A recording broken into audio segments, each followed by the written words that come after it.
want to get bigger, huh? I've always wished I was a little bigger. My brother used to pick on me, so not that wasn't our intention.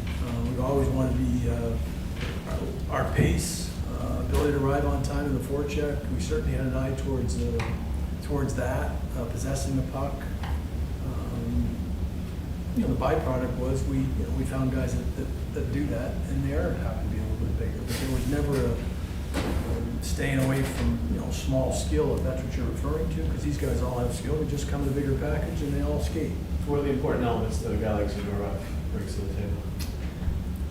I mean, the presence that Z brings, is important to us. Playing in a lot of top 4 minutes in the playoff against top guys comes with a bit of swagger. Has certainly seen his game grow and probably get a little more defined in what he's capable of doing. Early in his career, he was a lot of nights out to try and make an impact, and he made it for both teams at times, like all young players do that are aggressive in that sense. And now he really kind of understands his game and what he brings to the table. He's very excited, obviously, I think his quote stands for itself, and excited to join, the Boston Bruins. Had a chance to play with Charlie McAvoy, if that's how it lines up, and the team. He was very intent when we found out he had interest in Boston for all the right reasons, and that's why we're excited about bringing him. What do you think about a guy like Elias? Again, I think it dovetails off of why Zadorov decided to join us. Both players identified a very competitive environment with the culture and the opportunity to fit for both them personally on the ice as well as their family dynamic. Way back in the draft, we identify Elias as a player that has a lot of Bergeron qualities. This has been, kudos to our scouting staff and following these guys and watching the growth of Zadorov, but also acknowledging where Elias remains in his, in his career and bringing the attributes he does. It's kind of been a 2-year pursuit, to tell you the truth, wondering maybe down the road if he would ever get to free agency. Had chances at the deadline to maybe get in there, but didn't necessarily materialize. So when this presented, we were very happy. Zadorov's been around for a while, but he had a really good run with Vancouver. How much did that open your eyes to a guy who's kind of maybe turning a corner? It started a little earlier. The Calgary run, and I think playing for Sutter was really important for him. Sort of again got him into an understanding of what he was capable of doing each and every night, and going to Vancouver, playing in the playoff environment, really started to we started to see the player that he's capable of being, and he's continued to his game's continued to evolve, and that's exciting for us, realizing how we can complement a number of different partners depending on how Monty and the staff wants to align them. How nice is it to have that kind of game plan, go in and both seem eager to get here and be able to execute it and roll right out and shoot and get 2 big players and lit home to the door off? Yeah, I mean, it speaks to the commitment from ownership first and foremost in terms of remaining as competitive as you can, and putting us in a position, hopefully we stay healthy, that we stack up. We've been very competitive. We haven't had the success we expect to have in the playoffs, and these types of players, I think, should help us in that regard. Now, obviously, you have to grow around it, and some guys have to continue to move along. And having Matty Quattro back on the ice today, recovering from shoulder surgery, is a great indication of that. And having Mason Lorelei now in a position where it allows him to, probably take him into the second unit of the power play and grow his offensive game in the right way, not be necessarily over his skis at times, playing 20 minutes a night in a top pair situation. He can, and he's done a good job, but it just balances things out. But to have those 2 targets in the areas that we had identified independently with our scouting staff, afterwards with our coaches, and merging what they would like to see in players come here, and checking off the box, for 2 guys that acknowledge what our culture and what our intentions are, and wanting to come and join that. And I don't want to pass off on the other guys that we've identified. Max Jones is in the same way, where he really wants and covets the opportunity to come here. Cole Kempe, a guy that we've tracked and our scouting staff has identified as a guy that can push our competitive, internal competition. Riley Tufte's taken 2 strides, 2 years in a row where he's really taken off. And then this kid can skate. kills penalties. Again, Billy Sweezy, you saw him fight Lauco, and I wish Jacob well. I mean, it's a difficult season to see young players leave our organization, and I wish him well in Minnesota. Terry, we welcome back. Billy Sweezy, as I said, when challenged, allowed trade off the draw, so that competitive nature in him. Jeff Vial is going to bring a level of competitiveness, toughness, I think our players and organization respect as well. So I think we're trying to check off the boxes of being internally competitive. Do we have a gap there we want to see somebody take advantage of, whether that's Fabian Lysell or anybody else? You look at where Geeks went into a lineup spot and produced. So we've got sort of an internal growth motive, but we checked off a lot of boxes with two key components, and then the guys that we feel will internally increase our competition. What made Max Jones a good fit into adding he and Costello, maybe give you a little bit of a different look potentially in the fourth line?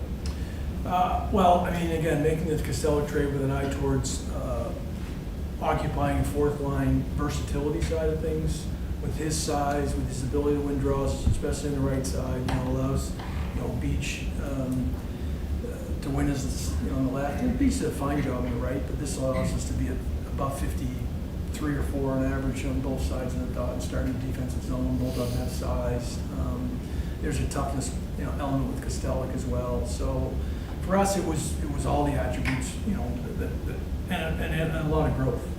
We're going to get him hopefully onto a penalty killing situation and grow him there. Max has been an intriguing player, not just because where he was drafted, but the size of the player, the ability to forecheck, the ability to possess pucks. He's shown willingness to get to the net. Can he finish a little bit more if he's pushed up the lineup and playing with guys? That's what we're going to find out in terms of Max. But he plays both sides. The possession game that Monty wants to have, creating a little more anxiety, to tell you the truth, with arriving on time in the forecheck is a big part of the identification of several of these players. Do you have any update on the negotiations with Sweeney? Sway's a big part of this whole dynamic of what we were trying to put together. It's a priority for us. We're going to continue to find a negotiated landing spot, and the timing is what it is. However long that takes, it's not impacted by what we did today. We're in a great spot to find, as I said, the best negotiated deal we can find for both sides. You mentioned that this is sort of a 2-year process of looking at the home. How important was it to shore up the center position for this team, sort of like what you had last season, what you lost last summer, and sort of moving forward, make that a stronger position? Well, it's been a luxury for the organization for so long, and the players that we'd had. We went out and had, it was a no-brainer, right? Charlie sort of slotted in 3, but Charlie had a hell of a year last year, and Zach's had a really good year last year.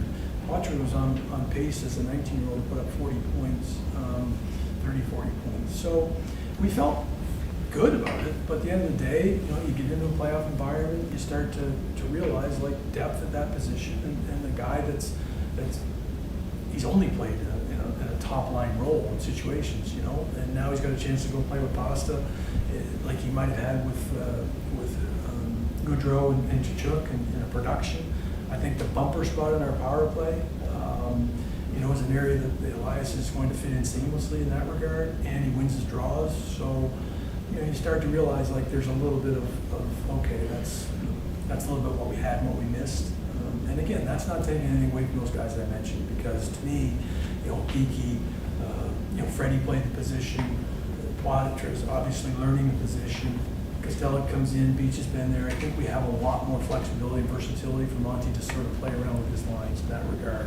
Knowing if we have injuries, guys can win slots. It's much harder to take a winger and put him in the middle of the ice. Much easier to take a center and push him to the wing from a production standpoint. And in that vein, do you see that playing more wing?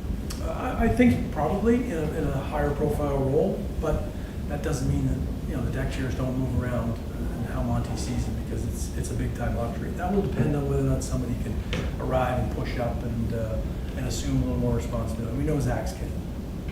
Don, you used the phrase, you check a lot of boxes with these two players to be forefront day one free agency. How impactful do you feel this is on makeup styles opposed to what you didn't have in May? I mean, I don't think it's a direct reference to what we didn't have. Obviously, Florida's a good team. They're congratulated to win the Stanley Cup. Do I think, as I go back and say, do I think we should have gotten to a game 7 and see what happens? Yeah, I do. I think we left it on the table in games 4 and 6. I'm hopeful that these two players, tip that scale in our direction moving forward because of the identification as I referenced. Elias has been in those tough spots. I can't tell you whether or not he would have done a better job against Barkov than Charlie. And we pushed Zach's to the wing and Geach went in there. I just think when we were looking for that extra play, that extra goal that we would describe to get us over the edge, Game 7 of the Stanley Cup Finals went to 2-1. So that might be the one single pushback I have on Monty in his comment that, yeah, you can win 2-1 in those situations. You probably have to more often than not. The margins are small. You look at the last 3 games of our series against Florida, it wasn't runaway hockey. So I think Elias and Sidorov and the other guys, they'll contribute in that area. And hopefully it gets us, beyond where we've been. But listen, it's a hard reset. Every team is back to square one. So you got to come ready and build your team. I don't think your team in July is ready-made. If anybody feels that way, then congratulations that they've checked every single box. But we're not set in October. We'll allow these guys to go through and see who can push, and then we'll reevaluate. If we have holes or gaps, we'll try and address them. You mentioned there could be some opportunity for Lysell and maybe Merkulov. What would your message be to those guys as they come into camp? A similar message I have to Cole Koepke and Riley Tufte and Max and Jeff. I think we've made some hard decisions with players. I think this year and Poitras and Beecher were good examples of that they played well enough, they earned their opportunity, and I would say that Merck or Fabian or Riley Duran, keep going down the list. Just pin your ears back, train your ass off this summer, and come with the intent that there'll be an opportunity here. If you're the best player, then we find a way to get you in the lineup. You have to sustain it as you're going along. That was always the question in terms of whether a younger player at 19 look around the league. Those guys have a tougher time as the year goes along, and whether or not you're going to survive. A lot of those guys get injured. Matty got injured. So my response to your question is those guys should have clear intentions to come and find an opportunity to beat somebody out, because it'll be there. 2 questions. First on Zadorov, if he sees time with Charlie, how do you think his game would complement Charlie to express every component of Charlie McAvoy's game? These exits are good. Either through transport or finding middle ice, which is something Monty likes to do. So his first pass ability, I think, complements. Charlie gets a lot of focus on the forecheck and takes some physical hits as a result of that. I think Zeke can maybe keep some of those flies off at times, and also complement in puck moving standpoint. So the 2 guys have covered a lot of ice and play in a matchup in any way, on the road or not. So if we lose the matchup with, if Hampus and Brandon stay together, well, the next matchup is equally as adept at the depth of other teams' lineups. You saw that against Florida in particular, and their strength up the middle of the ice. Those 3 centers are, as I said, they're Stanley Cup champions. And then when you're watching them home last year between Calgary and Vancouver, could you put your finger on why he perhaps wasn't as impactful as he was, say, his career year? Early in his career? Yeah, like the year with Calgary, Kachuk and Vancouver. Oh, Elias itself? Yeah. They didn't, their line, whoever didn't score at the same rates as Johnny Gaudreau. Again, really good player, put up a massive amount of points in Florida. It just didn't seem like the chemistry that he had with the previous 2 were the same. And he'll take responsibility of that. He doesn't feel like he played as well as he was capable, and went to Van and played really well in the playoffs. This is a better opportunity for him to go and play with who we think is an elite player in a top-line role, And the bump on the power play is a really good fit for us, and ideally for him. His evaluation of where, while we were doing it for, as I call it, 2 years and such, he's doing the same thing. When he got to that point of knowing that, I mean, we were rumors to be liking Elias for a long time. So I'm sure the player on the other side, he talked a little bit about the anxiety of being a pending unrestricted free agent. It's a natural thing, I think, as a player to say, okay, who may be interested and where do I fit? So, you know, I think we check those boxes. You know, our conversation, you know, obviously in a short period of time, as long as we were reinforcing that in his mind, I think they aligned, and that's why he joined our club. Don, your comment earlier about getting the forecheck up to speed, arriving on time. These moves today are as important in your mind to achieve that as it was to go get 2 high-priced skilled players to fill. Yes? Yeah, 100%. And just because, have you not liked that for a while? Again, some of these guys were just getting to the league and not knowing what they're supposed to be. In Max's case, he knows, you know, that's why he was, you know, excited about this opportunity coming in. He knows what he has to do to be the player is capable of being. And how we're going to utilize him is important. You know, in Kostelik's case, first conversations, son, like, there's no reason for you not to be killing penalties.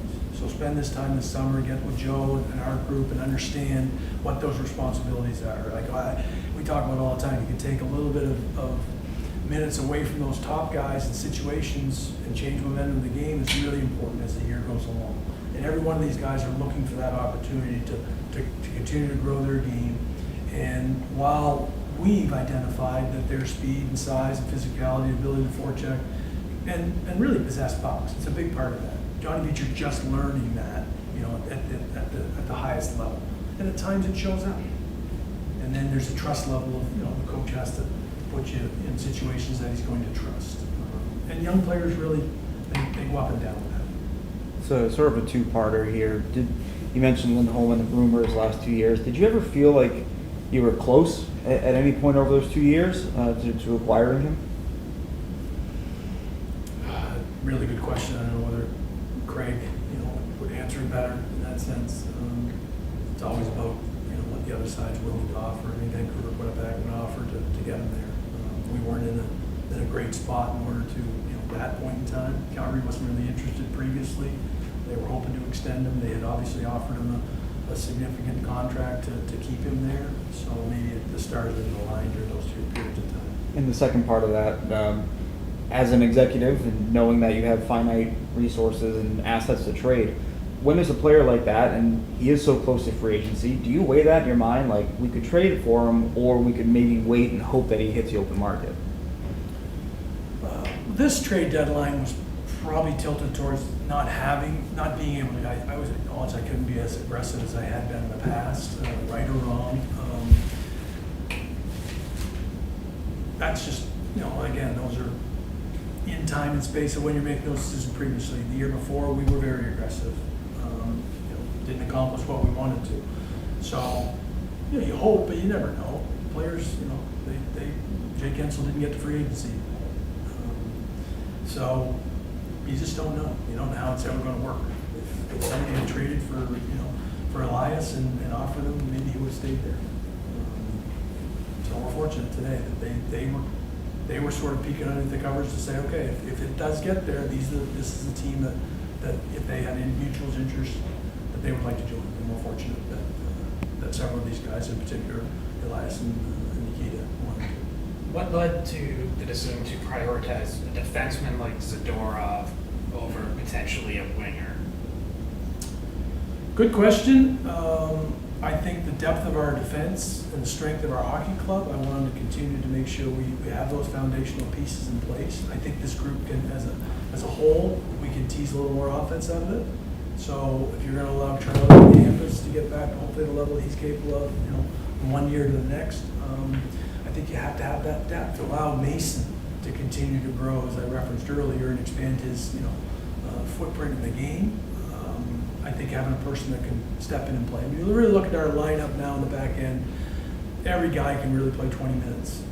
We can distribute that ice time, hopefully a little more evenly.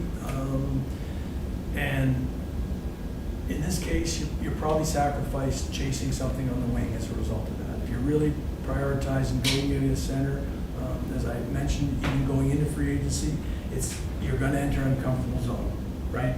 You just are. What's it gonna take to actually sign a player that you're fortunate enough that they wanna come? So the pie is only so big. That's what happens. Kind of a follow-up there, is it going to be more important, you think, to get Sweeney's contract handled first before you might go look for a winger?